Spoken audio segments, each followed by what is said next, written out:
Hey guys, welcome back to another video. I always appreciate you guys tuning in to my channel.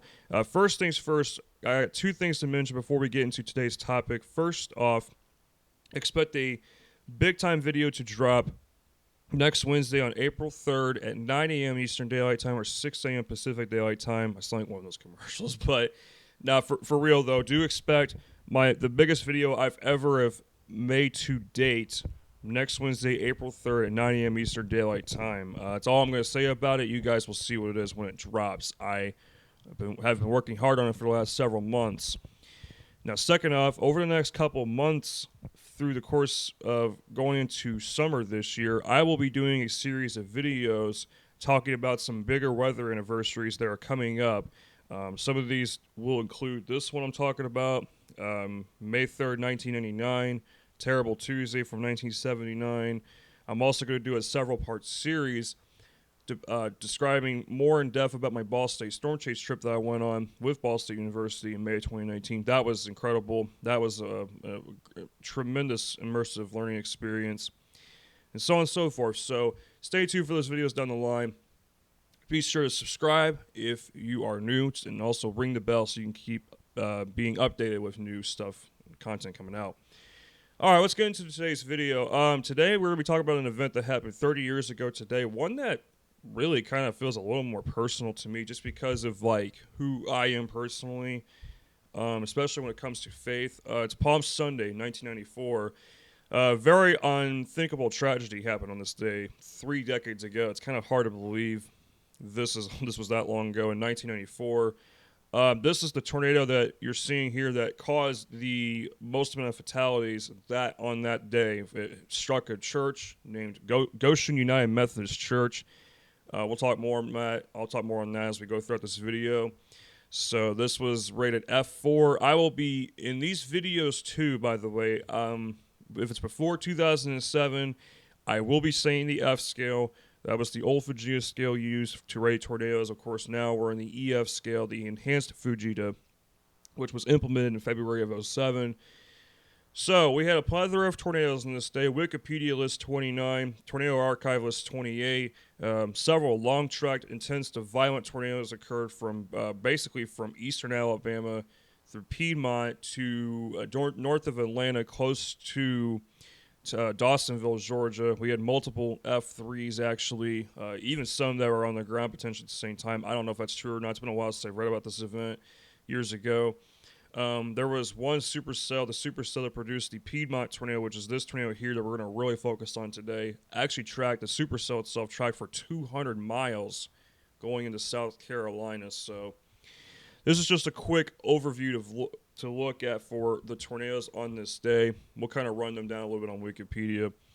Obviously, Wikipedia, as we know, with especially stuff that's more recently happened, probably not 100% correct. I would say within like stuff that's within the last several weeks, if you look at stuff related to weather in general, because stuff's not updated. You know what? But what is Piedmont about? Piedmont, Alabama, the town we're going to kind of focus on in this video, especially. Well, it's a city that's pretty much along the Cherokee and Calhoun County line in eastern Alabama.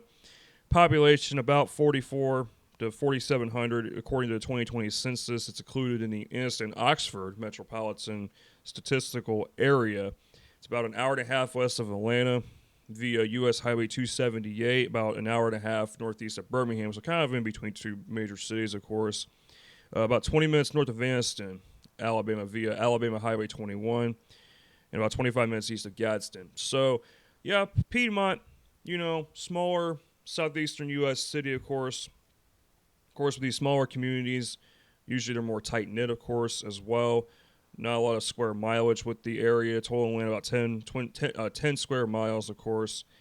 And, yeah. But on this day, though, with Palm Sunday, there was potential for a dangerous day of severe weather. It's not like this whole thing went unwarned or anything like that. At the time, too, the Storm Prediction Center did not exist. It was termed the National Severe Storms Forecast Center out of Kansas City, Missouri. This is a quick summary of what they had to do leading up to Palm Sunday. So Saturday on the 26th at 2 a.m. Central Standard Time, Their day 2 outlook mentioned possibility of isolated supercells where they threat of tornadoes. A supercell is the most violent type of storm that typically produces nature's most violent tornadoes, typically. Sometimes you do get powerful tornadoes in a squall line. That's more rare for that to happen. I wouldn't say more rare. It's rare, though, to get an EF3 plus tornado in a squall line. It's not super... I don't want to say it's rare, but it's harder to achieve. I'll just put it to you like that. By noon that day, they're basically refining wording, basically making it simple, some supercell tornadoes possible. But going into Sunday the 27th, their outlook included a moderate risk of severe weather. Back then, they had only a couple of risk levels. Now we use a 5 categorical risk outlook, ranging to marginal to slight to enhanced to moderate to high. Part of me wishes they would flip moderate and enhanced. There is some confusion in the public with those two risks. I remember reading about it with the Easter Sunday outbreak from 4 years ago. So by 9 a.m.,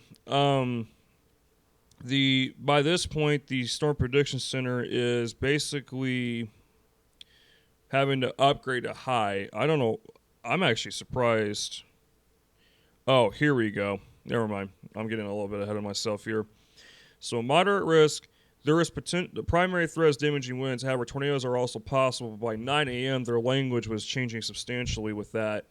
Moderate risk, which extended to central and northern Georgia. High wind damage potential, tornado potential increased rapidly, but 5 minutes later, there was a mesoscale discussion issued for Alabama and Georgia. Statement focusing on severe thunderstorm potential and possibility of tornado watch issuance. By 9:18 a.m., Tornado Watch number 41 was issued until 4 p.m. local time. Includes a large part of northern and central Alabama. Supercells and tornadoes are likely. Wording like that doesn't come around super often because especially when it comes to like being that confident of tornadoes happening, I would say especially when you're talking potential for stronger ones like on this day here. 10 a.m., a public severe weather outlook, which included much of Alabama and Georgia, reserved for the highest risk of severe weather. This was when the high risk got issued. Potential for tornadoes, some that could be particularly intense. Intense is F3 or EF3 or higher. So now you're talking some real serious issues potentially. By 11 a.m., a mesoscale discussion for Georgia was issued. Very favorable wind structure for supercell tornadic thunderstorms, and then they issued a watch around that same time. Possibility of very damaging tornadoes. High risk for a large part of Alabama and the northern half of Georgia. Numerous tornadic storms. That's when that was. Of course, they kept the high risk then too. So the wording was pretty ominous by mid-morning of Palm Sunday, of course, and this is that high risk there. The high risk stretched from Mississippi through much of Alabama, through Georgia, South Carolina, North Carolina. Now, there's no moderate risk outline in here, which I thought was, when I was reading that, I'm like thinking, well, in the map, though, there's no moderate outline. Bottom line, folks, we had there was a very, very dangerous setup coming for this region. Now, I'm taking you to the Violent Tornado webpage. I think this hasn't been updated in 10 years, unfortunately, but it's still a good source, a great library source, basically a great source of information for past events. Using reanalysis data, meaning data's pretty close to what it was. It's kind of like refreshing or something like that. Basically kind of refining the data a little bit, so it's close enough to what it actually was on that day. It gives us a good estimate of the aspects of the winds and unstable air. So a couple signs I want to look at here. I want to look at actually Centerville, Alabama, which is just south of Birmingham, where the old radar site for BMX used to be. Birmingham, the weather service in Birmingham. There's a lot here for you guys. I know a lot of you don't know what this stuff means, so I'm just going to help you real quick guide you here. So basically, there's plentiful unstable air. We have Cape values exceeding 2,500 at the surface, mixed layer Cape around 2,000, meaning the atmosphere was moderately to strongly unstable. We had a lot of great wind shear here. I mean, the low-level shear here is alarming. This is a very alarming wind profile, especially. The lower level winds are near 60 miles per hour in spots. 60 to 70 miles per hour. This is really crucial in tornado formation, especially. The upper level winds are almost the same, closer to like at the mid level region, like 80 knots, which is about 90 miles per hour. Basically, we had a very impressive wind profile for organization of supercells, especially that could produce violent tornadoes. Actually, with the unstable air. Our photograph here, a little bit of fullback in the upper level here. That's this purple line. But you can see the red line here, that's a low-level shear. That's where you have impressive curvature here. Also, storm relative inflow, which is basically the amount of mass ingested by a thunderstorm. So we start with our storm motion here that I got with my arrow here. That's right along the 50-knot hodograph line. Basically go 10, 20, 30, 40 knots of storm relative inflow. Anything over 35 knots is considered to be a larger cell. So the storms on this day were on the larger side. And then storm relative vorticity, or basically, what was it? Yeah. Storm relative inflow, though, was pretty high. We also had impressive, just overall, the wind field was impressive on this day. What else am I looking for here? Yeah, so basically, this was a sounding that you didn't want to see to start today, because this is very impressive and lots of moisture. Look at the moisture down here. So cloud bases are real low. Tornadoes don't have to work as much to touch down, especially. No cap, really. This is actually a concerning sounding for leading into an outbreak. It is. Also looking at Peachtree City, which is AHN here. Something similar. I mean, look at the wind profile here. This is ridiculous. Very high shear. The moisture level, not as high at the low level to start the day, but it would increase later. I don't think I haven't. There's no 18Z. Yeah, that would be like 1 o'clock local time, 1 in the afternoon, unfortunately. But you do have the look early in the day. I mean, this moisture was going to increase later in the day as, of course, you heat it up and stuff. So basically, all in all, this was foretelling a pretty serious setup for supercells. Also from the Weather Service in Birmingham, you had strong southwesterly flow that dominated the upper level wind pattern. That morning, you had a southerly low level speed maximum greater than 25 meters per second. Again, I was talking about like 60, 65 miles per hour actually in the region. This was something that was just impressive, of course. You had a slow-moving cold front positioned over the northwestern corner of Alabama. I'll mention some of this other stuff here in just a minute. Of course, Cape values were increasing quite a bit as well. So essentially, sorry, I'm just kind of making sure. So basically, you had a moderately unstable environment with high amount of shear, in which it led way to several supercells that developed over northern Alabama on this day. These were images of radar here. Now, this is a velocity scan of this day. You can see here. I wonder if I can click and it'll pause. No, it won't. But that was the Piedmont tornado there. Did you see those bright returns there? I'm going to let it loop back one more time. I didn't know this was a GIF. This is the first time I've actually ever seen this. Watch the arrow here. Watch. This is where a tornado happens near Piedmont, where it hit the church. This was the F4 that hit the church. Very strong winds on velocity, indicating a pretty strong tornado ongoing at the time. So let's basically get into the details. So overall, again, this was a I'm going to repeat myself here. We had about 30 tornadoes. The main tornado struck again Goshen United Methodist Church, right in the middle of the Palm Sunday service. I'll discuss more on that service, how it went here, basically the overall flow of that here in a moment.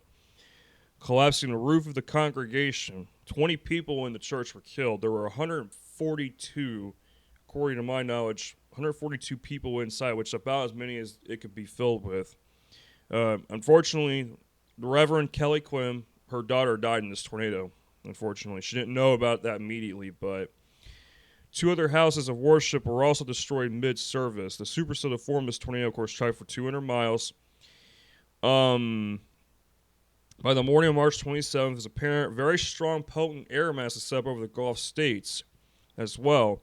So we had a lot of big-time mid-level flow, which would help with forcing as well. But so basically, that also was another key ingredient in robust thunderstorm development happening as well.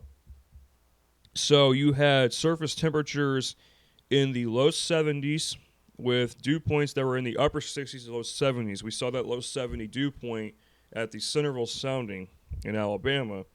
So you had lots of moisture in the atmosphere, which would help with keeping these thunderstorms more stronger than usual, of course. A surface front left by rain during the previous evening was situated over northern parts of Alabama, Mississippi, and Georgia, which would, of course, it sounds like this would be our source of lift for these storms.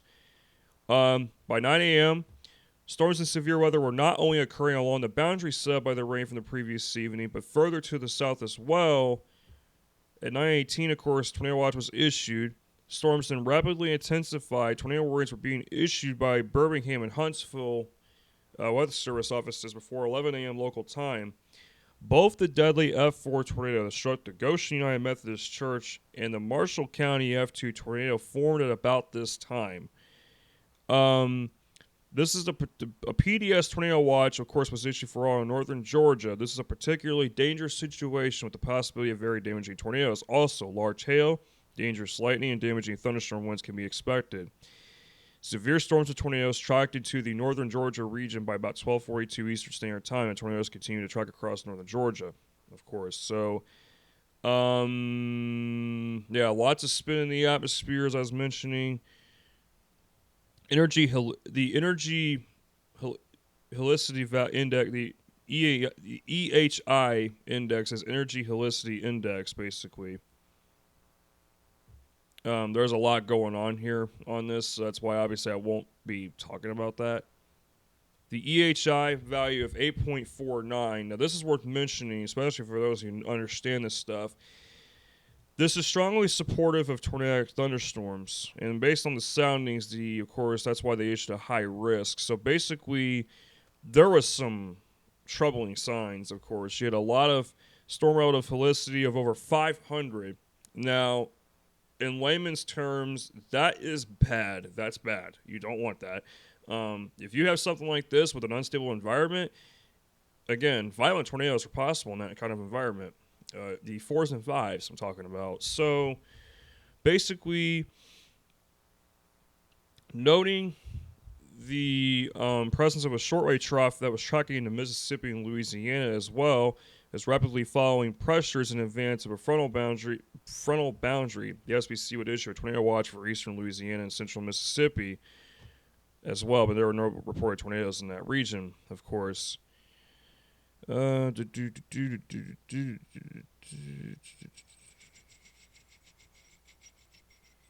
Sorry. During the cleanup from the F4 tornado that struck Cherokee County, emergency responders had to take cover as another funnel cloud was spotted just before 6 p.m. Central Standard Time. Storms also produced hail up to 3 inches in diameter, winds around 60 miles per hour. The storm system also left behind extensive flooding in Winston and Walker counties as well. So, yeah. Overall, the outbreak was not as synoptically evident as some of the past outbreaks that have occurred, as there was no deep surface low or trough present for forcing in the area where the storms occurred. Many of the ingredients necessary that were the cause of this outbreak were not able to be forecasted until the morning of the event. So that just goes to kind of show the difficulty of the forecasting of this event in general, even though the NSSFC, aka the SBC today, was able to issue a high risk. It was still one of those things where this wasn't a classic looking in general, like what I was mentioning though with the soundings, the ingredients, when you look back on it, yeah, they had that classic kind of look to it, almost kind of like a look of like, oh yeah, there could be some trouble. But the fact there was no deep surface low like there typically is with these systems or big time trough present, it definitely makes it a more of a interesting case for sure. So, of course, let's talk about Piedmont, okay? Goshen United Methodist Church, all right? So this formed about 1 mile south-southwest of Raglan in St. Clair County, Alabama at about 10:55 a.m. Central Standard Time. Tornado moved at about 45 to 55 miles per hour, so this was hauling. First destroyed buildings east of Raglan before a woman was killed on a campground west of Neely Henry Lake. Just prior to entering Calhoun County, the tornado destroyed 18 homes and 20 mobile homes. Upon crossing the north side of Ohatchee, the tornado threw a van into a ditch that killed a man inside and injured 3 other occupants. It passed through sparsely populated wooded land about 4 to 5 miles west-northwest of Piedmont. This is where the tornado caused the most fatalities. Now, Goshen United Methodist Church. If I had to guess, it's a non-denominational Christian church. Now, I could be wrong. That's something I probably should have researched. But I could research that right now for you guys. So, basically,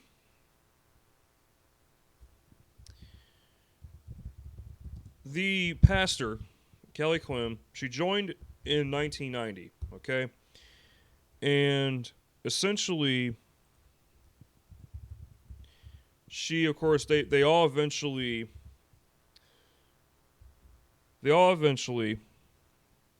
gelled together nicely, and of course, things were smooth sailing, of course.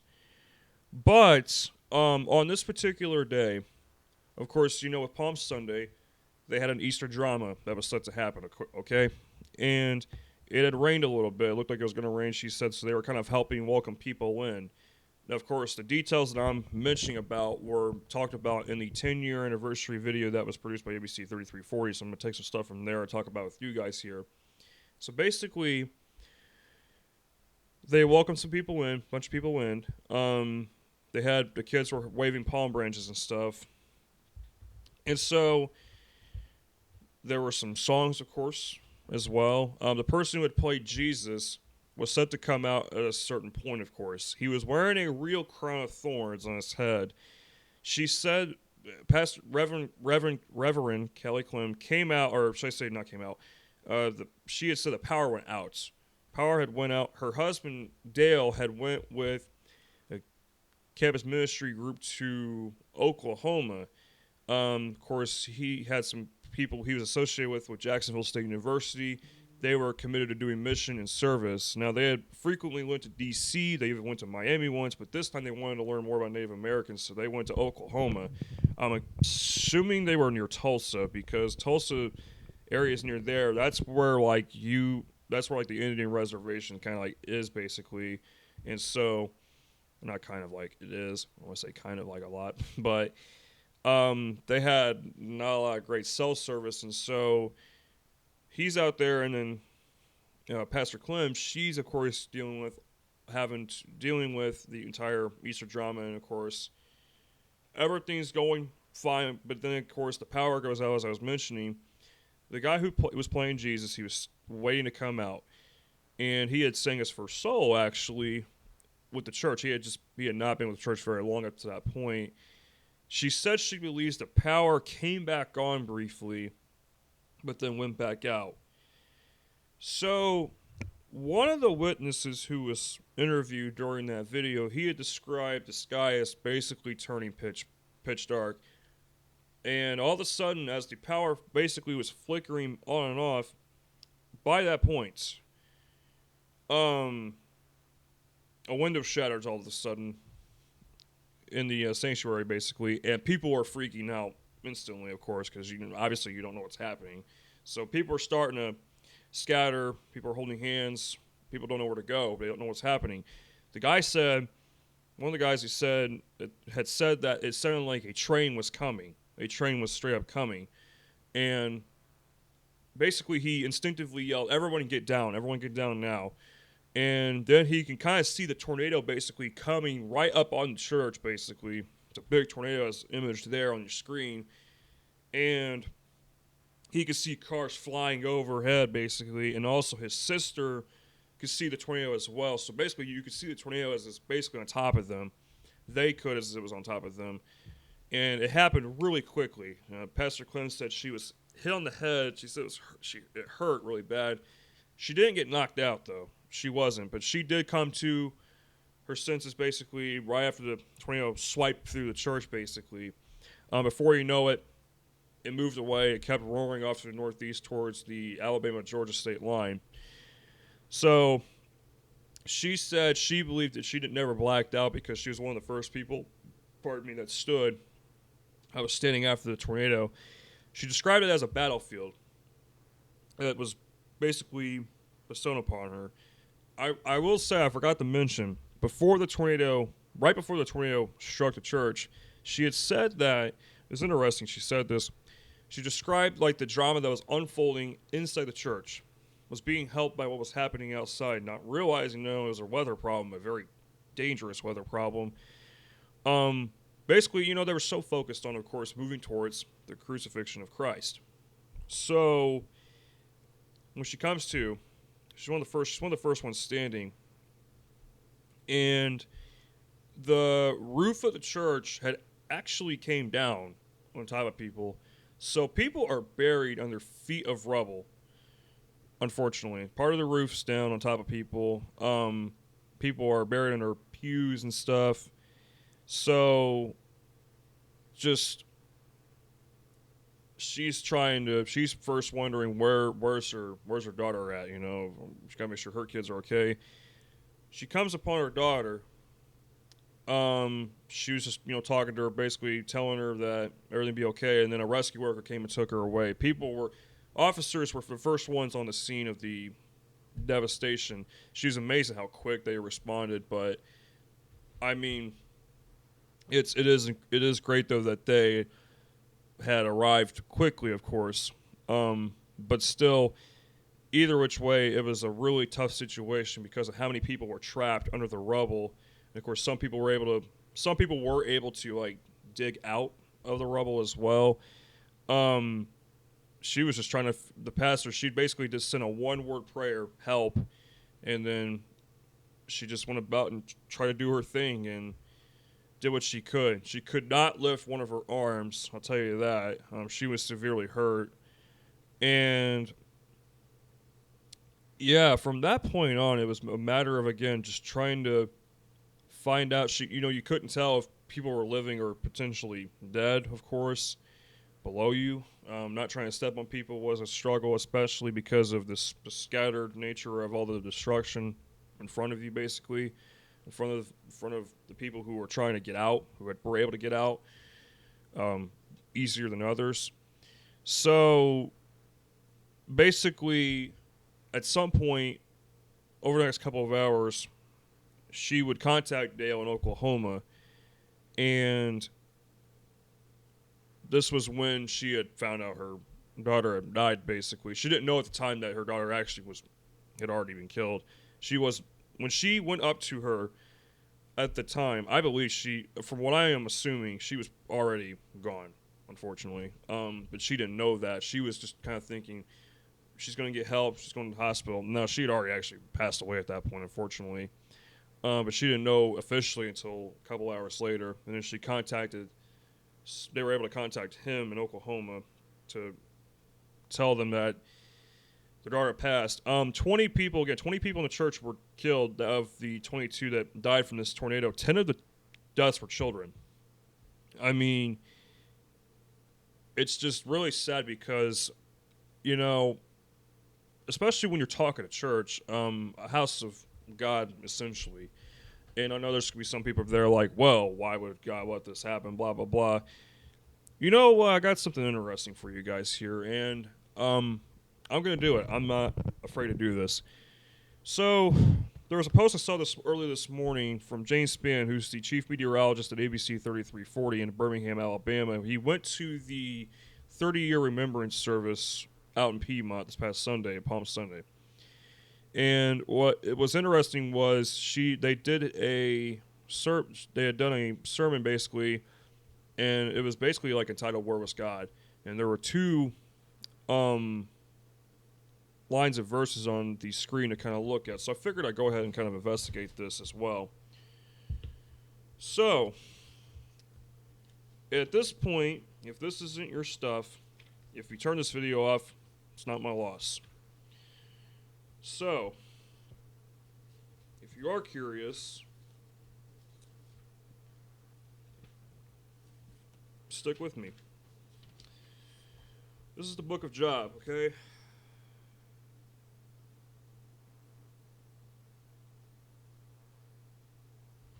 This is interesting. I'm going to read this for you guys. Verse 1 through 7, Job 38, verse 1 through 7. Then the Lord answered Job out of the whirlwind and said, Who is this darkness? Who darkens counsel? By words without knowledge. Now prepare yourself like a man. I will question you, and you shall answer me. Where were you when I laid the foundations of the earth? Tell me, if you have understanding. Who determined its measurements? Surely you know, or who stretched the line upon it? To what were its foundations fastened, or who laid its cornerstone? When the morning stars sang together, and all the sons of God shouted for joy.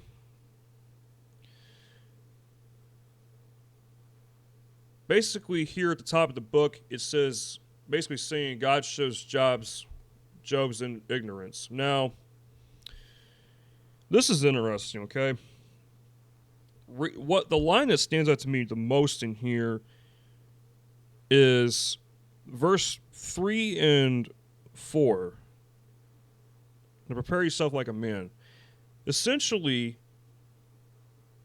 we have to, even when when tragedy strikes like this, no matter what, not even talking tornado, just anything in life, we have to stand tall in faith.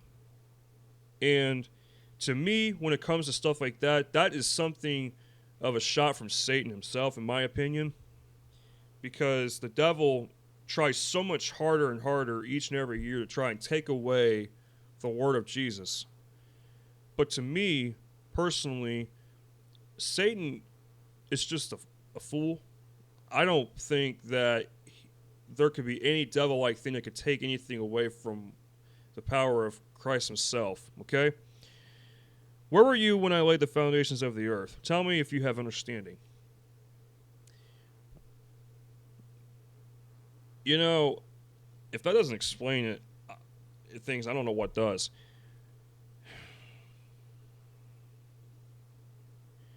So essentially, you know, bad things are going to happen, but we have to be willing to understand that if we just have faith in a situation, we will come out the other side stronger than ever. That's one thing I take from that. Let's go to the book of Matthew real quick, folks, and then I'm going to try to conclude this video. It's probably been going on for a while. Yeah, I think we're on 30-something minutes now. That's okay. And my phone's going off like, I swear. When I do these videos, my phone goes off all the time. It's ridiculous. Chapter 21, verse 1 through 10. I'll read this real quick with you guys. And then I'm going to try and conclude this video. Chapter 21, verse 1 through 10, Matthew. Or Matthew chapter 21, verse 1 through 10. Now when they drew near Jerusalem and came into Bethphage at the Mountain of Olives, then Jesus sent 2 disciples, saying to them, Go into the village opposite you, and immediately you will find a donkey tied and a colt with her. Loose them and bring them to me. And if anyone says anything to you, you shall say, The Lord has need of them, and immediately he will send them.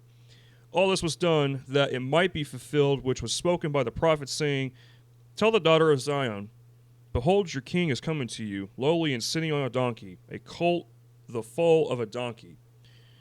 So the disciples went and did as Jesus commanded them. They brought the donkey and the colt, laid their clothes on them, and set him on them. And a very great multitude spread their clothes on the road. Others cut down branches from the trees and spread them on the road. The palm branches. That's what they're talking about there.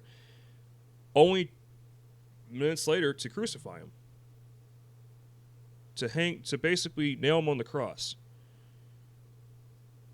Then the multitudes who went before and those who followed cried out, saying, Hosanna to the Son of David. Blessed is he who comes in the name of the Lord. Hosanna in the highest. And when he had come into Jerusalem, all the city was moved, saying, "Who is this?"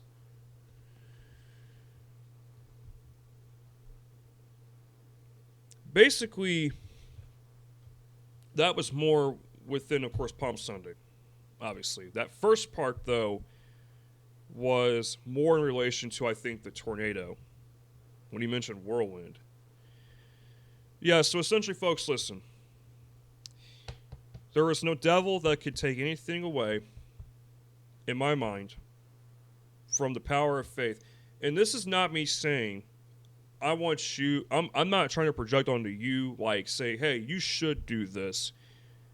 To me, you know what? If you don't believe in God, then that's you. But I will say this. There is power in having faith. There is power in having belief in God to me, because of the fact that there's a sense of protection. Now, people have some ridiculous counters to everything these days, but I will say this to me. For me, I believe in God because I feel the realness from him. I feel the reality of Jesus himself. Of all the years of my trials and tribulations, he has always been there to basically guide me through the toughest of times. And that is going to conclude this video. I hope you guys enjoyed this. This was a little different. This was one where I wouldn't say I went out of my comfort zone, because I'm not out of my comfort zone at all. I'm not. But yeah, this tornado, unfortunately, will live down in memory forever, but because of the fact it hit a church. But no wind of nature, no storm, no great storm will ever take away anything from, the foundation God laid out for us. So I appreciate you guys watching this video. Hope you guys stay tuned. Tomorrow I'll be recording an event about the 1984 Carolinas tornado outbreak. That one was one of the worst in that region's history. So I hope you guys stay tuned for that video. I cannot find here we go. My mouse was disconnected when I was talking there, but hope you guys enjoy that. And I will see you guys again soon. Stay tuned for more. And again, stay tuned. Big video next Wednesday. Subscribe for that, especially. Hope to see you guys then. Take care, everyone, and stay safe and healthy. And peace.